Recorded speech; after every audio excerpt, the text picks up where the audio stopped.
Hello, nice to meet all of you. I'm Christopher Egemba, like she said. I'll be telling us through inclusive leadership across cultures, practical patterns for global engineering teams. In today's world, or in various organizations' establishment, we have different people from different cultures who come with different perspectives and different ideologies. Leaders and tech leaders are charged to work with all these people, even though they have their own perspective. Just like if you look around now, my skin color is different than most people here, and we are going to have to work together. How are we going to do that? Or how are leaders expected to do that? That is some total of what I'm going to discuss with you, based on the experiences I've had in the past. We'll do it in two contents: understanding inclusive leadership across cultures, then practical patterns global engineering teams can follow. Let's start from definition. Inclusive leadership is the practice of valuing diverse perspectives and fostering a sense of belonging, which is essential for creating innovative and high-performing teams. This promotes equity and respect among individuals. What are the benefits? In a global context, inclusive leadership enhances collaboration, adaptability across cultures, leading to improved problem solving, greater market reach, and increased employee satisfaction, which leads to organizational success. There are three common cross-cultural failure modes I've identified. There are silence versus disagreement, hierarchy versus challenge, direct versus indirect feedback. What does silence versus disagreement look like? When there are meetings and after meetings, you find out that some resolutions that were reached, sometimes most of the members don't abide by it or they forget about it. What are the causes of these things? We have false consensus, shadow dissenting, deferred disagreement, silent cohort. In false consensus, apparent agreement without genuine commitment, we see meetings going smoothly and fast, but decisions later get quietly ignored or overlooked. When under shadow dissent, unspoken expression or opposing expression through inaction. People agree in meeting rooms, but then raise concerns outside the meeting rooms. Some in DMs, some in side chats, some in side talks, or after even the deadline must have slipped. In deferred disagreement, objections emerge after the decision point. You see the leader asking any questions, then he or she is met with silence, yet outcome shows surprise objection. In silent cohorts, specific groups consistently remain quiet, while others almost never contribute during meetings.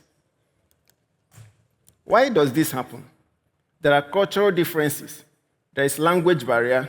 There is fluency bias, diplomatic signaling, psychological safety gap. In cultural differences, some cultures perceive public disagreement as disrespectful, immature, or face-threatening. Language barrier. We are communicating in English, but most of us, English was not our first language. So most of us think in our various first language, then translate to English, and this takes time. Most people are not comfortable, most people who have this barrier are not comfortable speaking up during meetings, and this affects somehow, somewhere along the line. Fluency bias. Articulate speakers are perceived as more credible or prepared. And most meetings reward those people who are articulate, who speak up. That does not mean that the quieter member of the group are not intelligent or do not have something to contribute. It's just fluency bias. Diplomatic signaling.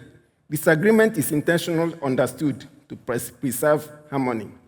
Psychological safety gap. Some groups feel significantly less safe speaking up. For example, junior staff or entry members, minorities, contractors, or offshore teams feel higher risk. In most experiences I've had in the past, people who are entry staff, they have what you call some time they will wait before their appointment are confirmed. Most of the times, they would like to appear in the good book, so they won't speak up. They won't present their diverse view. That is psychological safety gap. How to fix it? We have mechanism A, B, C, and D. Separate thinking, suggesting contribution from talking. Use async documents. I'm talking as a leader. These are the steps you can take to bring solutions to those challenges I earlier enumerated. Use async document. Async document means people can add their input in writing on their own time, directly inside a shared document, instead of having to speak up live. To avoid the problems and challenges of speaking up, leaders are encouraged to introduce async document, whereby members on their own can feel free to put their opinions, and in most cases, without their names appearing in it. Mechanism B, make dissent a role, not personality. Explicitly reward dissent. Leaders are encouraged to say, your job is to find what you are not seeing. You can ask, today, John is on our red team. Their job is to disagree or propose on purpose, so we pressure test this particular task in front of us. You can use structured rounds. Do a quick round where each person suggests or answers one narrow question. You can use chat first. If everyone types their view. You can, under mechanism B, leaders are encouraged to provide a low-friction disagree channel, a single phrase people can use. For example, you encourage your leaders to use these phrases: I have a concern. I am not fully aligned yet. Can we pressure test this? Then the speaker or the person is given an alternative to give public disagreement. Then we are under hierarchy versus challenge. People often defer to the most senior person or the loudest voice. Why does it happen? Some cultures emphasize respect through deference. What it costs? Decision by deference leads to mediocre architecture choices and higher operational cost. How to fix it? Speak last. As the leader, it's good to start the conversation or chair the meetings, but in some cases, it's encouraged that you speak last. Ask for input first, especially from quieter or more junior folks. Use, I will share my view after hearing at least 2 alternatives. Another mechanism is to make dissenting view or challenge an explicit expectation. Add or encourage a norm. Disagree with ideas, not people. Leaders say out loud, I expect you to make your input or challenge this. Mechanism B, add a how to disagree step in decision. Very decision recap includes, how can someone raise a concern after this meeting? What evidence would trigger revisiting this? This protects juniors. They can disagree without derailing or being seen as insubordinate. Another mechanism is to use bounded pushback.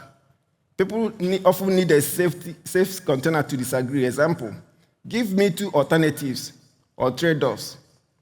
Name the risk and propose mitigation. Disagree and commit format. State your concern, record it, then commit after decision. Another mechanism is to pushback ladder. A pushback ladder gives cultural, respectful ways to challenge, increasing intensity only as needed. This could be through clarifying. Can you help me understand the goal here? Evidence. What data led us to this conclusion? Alternative. Could we compare with option B for latency cost? Mechanism F. Repair script when hierarchy shuts down challenge. I think my seniority may be compressing the room. I'm going to pause and ask for risk and alternative in writing. I'll also ask 2 people to argue the opposite view so we can stress. Then you have direct versus indirect feedback. What does this direct versus indirect feedback look like? Direct communicators think, why are they being evasive? Just say it. Indirect communicators think, why are they being harsh or disrespectful? Why it happens? Low context versus high context norms. Some cultures value clarity. Others value harmony and phase. Different meaning of the same phase. Interesting, we'll see. That's one way can mean no. The cost of this, confusion about expectations, repeated rework, hidden resentment and disengagement. People managers spend more time decoding than coaching. How to fix that? Agree on a shared feedback protocol. A team norm can bridge cultures. Feedback is about work. tied to impact with a next step. Separate intent and impact. Choose channel, public praise, private critic. I mean the channel you can adopt. You can adopt public praise. You can adopt private critic. In public praise, you like to say, oh, Tom, that's a good idea. Thank you for speaking up. You can adopt in privately, call the person aside and say, oh, what you said is right, but the way you said it is not proper. You can then give, as a leader, from the experiences, you can advise or teach the person, this is how to say it next time. So you don't come out as being challenging your leader. Mechanism B, sample template. In the PR, the tests are missing for X. This increases regression risk and slow reviews. Please add tests for X and Y before match. If you want, I can pay for 20 minutes. Use warm clarity. You don't have to be vague to be kind. You can be clear and respectful. Warm clarity phrases. I'm saying this directly because I want you to succeed here. It's about the work, not you. That is the leader speaking to the members of his or her team. You can use such phrases will encourage them to open up to you and not to see you as one kind leader who is one kind. Mechanism B, for indirect cultures, make the signal unambiguous. If you tend to be indirect, add a clear marker. To be explicit, I don't think we should ship this as it is. My recommendation is no until we address XYZ. This prevents accidental ambiguity. Mechanism A, receiving feedback without defensiveness. 1, acknowledge. Thanks for telling me this. Thanks for bringing this perspective. I greatly appreciate your input. 2, clarify. Can you share an example so I understand more? Commit. Here is what I will change by Friday. Receiver script. I'm feeling defensive, so I'm going to pause. Mechanism F, repair script after a cultural misread. I think we may have a style mismatch. My intent was clarity, but I may have landed as harsh. Can we reset? What feedback style works best for you?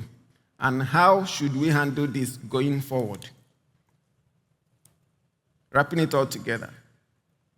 All three failure modes share the same core fix, which is turn hidden norms into explicit operating agreements. Make disagreement safe by design. That is, encourage your team to disagree with you on using kind words. Make challenge a responsibility, not rebellion. Make feedback a shared protocol, not culture clash. You can see the QR code. That's for you to see the detailed PowerPoint explanations. I tried to summarize it so that we'll meet up with the time allotted it to me. With the QR code, you now see where I detailed it and explained it step by step.